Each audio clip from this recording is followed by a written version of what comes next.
Cup, but my target is in the upcoming years, Indonesia is always a candidate to qualify for World Cup. Looking ahead, what are the short-term and long-term target with the futsal national team? Well, the shortest term will be the AFF. In AFF, we should consider many situations to call up the players. Maybe these players, after SEA Games and after AFC, need to rest a little bit because they are coming with us long way last year, training a lot with us, and also maybe they need to recover a little bit to play the second part of the league. Okay, and maybe it's a good time the AFF to introduce new players in national team and let them check in the competition without the expectation of being champion. Just let them compete under our standards and try themselves. And we also will check if they are able to compete that level or not. And after that, our plan is to play abroad some tournaments, incorporating not only the youth ones, also the senior ones that are playing with us, playing some tournaments abroad, and make us continue growing against the best team, all the best national teams all around the world. That's one of our main targets, because at the end, in short time, in 2028, first in 2027, in September, we will have surely the qualifiers for AFC. 2028, we will have the AFC that will be the qualifier for the World Cup. Yep. So I think we don't have much time. Maybe people think, 2028. I'm 44 years old. Yesterday I was 20 years old. Yeah. Yesterday I was 20. And time goes really fast. Yep. Yesterday I was winning with BTS the league. Yesterday I signed with national team, and already go 1 year and a half after I signed with national team. So the time go fast, and 1 year and a half we come very fast. And if we don't realize that we must prepare well ourselves, we maybe fail in the qualification. So it can happen. It can happen. Yeah, we have an extraordinary coach in here before me, that is Hector Souto. He's really good coach, and he didn't succeed in qualifier. Yeah. It can happen with me as well. Yeah. So what we should do, we must prepare ourselves the best we can, and when we arrive there, we must be sure we have chance to qualify. So that's our job. Convince the player they must improve themselves. Convince the clubs that is not enough yet. Is not enough. We are really far from the standards of the world, and we are trying to bring here the best people to help them, and we are trying to find the best strategies to help them, and we are trying to have the best ecosystem we have. You said to me that my target is to qualify for the World Cup, and I'm sorry, but you are wrong. You are wrong. My target is not qualify for the World Cup.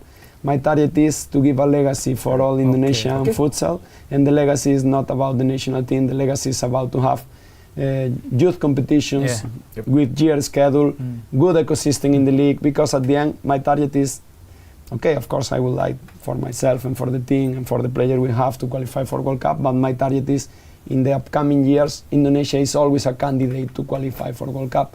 Not only someone that is trying, someone that in reality they can qualify for World Cup. So we must invest in future, we must invest in the legacy we give to the coaches, the legacy we give to the youth players, making them maybe going abroad, the coaches and the players, making the managers also go abroad to check how another competitions are working. So this is my effort. Today we have here Jose Tirado. It was half my effort, half federation effort, and we are trying to give them all the very best. We are really open to collaborate with them, always under every single situation, and this is what we have to do. Okay. You spoke about giving to push the player go abroad, to have a career abroad. Do you think your players right now have the qualities to play abroad? Like maybe not in Europe, maybe in Asia, in Japan, or well, some of them sure have the potential to play in Asian leagues, sure, and some of them. Few of them have the potential to play abroad. Abroad in Europe, because in Europe the biotype of the players is really different than here. Regarding tactics, maybe some of them can. Regarding technique, maybe some of them can if they are strong. If they are not strong, it's impossible. So for me, to be honest, the real gap we have is, sorry to say, the youth leagues are not enough developed, so the coaches are not good enough in youth leagues. I'm sorry. because I watch the games. The coaches are not good enough. The teams don't play under the standards they must play. I know it's difficult for local people to accept that.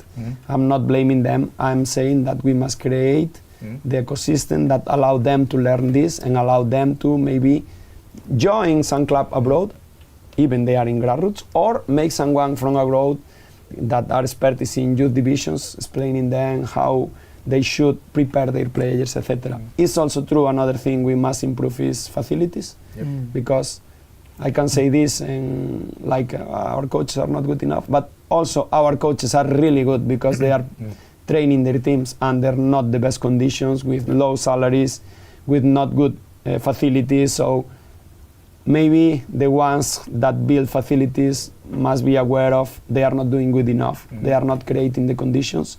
I think futsal is the proper sport in Indonesia, if we are speaking about team sports, to be developed and succeed.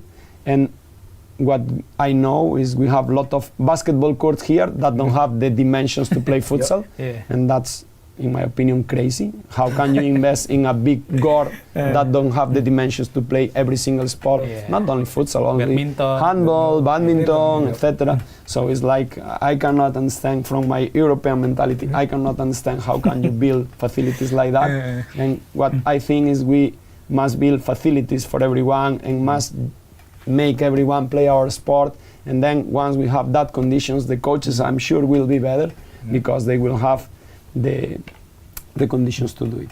Which current Indonesia national player, team player, who is the most deserving to play abroad? All are deserving to play abroad because all of them are always warrior. All are warriors and try so hard. But maybe for the characteristics, the one that nowadays is closer are the younger one, because they are still starting. They have more potential to learn. So the ones that are a little bit older, of course they can go and maybe they can have in the short time better performance. But in my opinion, for foreign clubs, it's more interesting to invite younger one because they have more potential to be developed. With this, I don't say that for the foreign clubs must be focusing the younger one, because we have excellent players between 27 and 30 years old that can join any club. But it's true that we have one player that is clear for everyone that did amazing in a very strong game, that is Irrar Megantara, that is strong, he is a real athlete, and every year he surprised me more because he's improving and improving and improving. Just 21, just 21, and he's always improving. A really good personality, really willing to learn Spanish and English.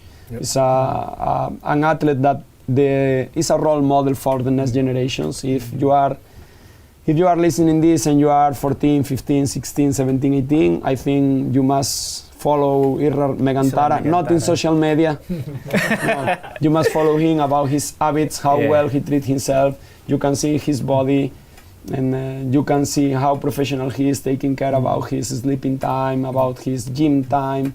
So this is the profile of player we need in this country. Good habit, not smoking, eating well, not eating only not eating bad food, like taking care about eating protein, eating glucose, like I don't know how to say in English, but also creatine, etc. So this kind of players is the players we need to look for. Okay, you bring Israr to the table. Okay, you say Israr said that you told him to forget his failure at the finals, the penalty kick, or you going to kill him. So how important is the message for him?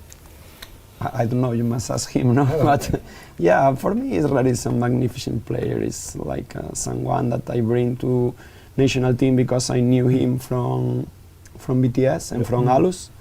It's curious, but my first game in Indonesia, Irrar played 1 minute and I automatically say, Mr. Dimas, my president in BTS, I want this player next season because I saw huge potential in an 18 years old player. And I think he must forget because he will have a long career. And for example, Tajevi won the AFC, but I saw Tajevi in 2014 missing a penalty in Vietnam and they lost against Japan. So today you win, tomorrow you lose, today you lose, tomorrow you win. So to fail a penalty in a final of AFC with 21 years old must not be something that stresses you, must be something you should feel proud about, because to be honest, I appoint the first fifth that should shoot, and then I ask who would like to shoot. Maybe he was the only one that was brave enough to say I will shoot, and with 21 years this shows a lot of character and personality, and I really appreciate from him. And I also, when I look at him, I always see how well he compete one AFC with 21 years old with every single national team, and how much is he developing, and I'm really proud of being part of his sportive life. And if you say something to me bad about him, I will not allow it, because I think he's almost the perfect man. Now I have a daughter. It's big different age, but if same age, I will recommend for my daughter to. Okay, the first question is okay, the chemistry. How do you build the chemistry between the team? How do you build a relationship with you, with the players, and how to bond the team as one? Do you have any specific strategy, or do you have specific? I think I am an horizontal leader. You know, like I treat everyone more or less the same. For me, the kit man is as important as the pivot in his functions, of course. And I think this is the key of our team. We respect each other. We really explain what we need in every single situation and every single scenario. We also give them free time to don't push them too much during the concentration, to have thousands of meetings. We have the meetings we have to have. We say them, we explain them that they also need to take their free time, they have life. And I think we have inside the national team, we have a pretty good ecosystem where we make a lot of jokes between each other. I many times insult them in a funny way, and I think that chemistry that we spend a lot of time together in the best way is the best thing you can do for your team. And also, of course, if I treat them very well but I don't teach them in the right way, they will not trust me. But I think we are doing good things. We always have good communication, and we always have a lot of respect for each other, and that's the thing we are building, and I think it's working really well. And as I say, I feel really comfy inside national team. I hope my players when come, or our players, sorry, when come, they feel really comfortable as well, because it's what I try to do, create the comfortable space for them.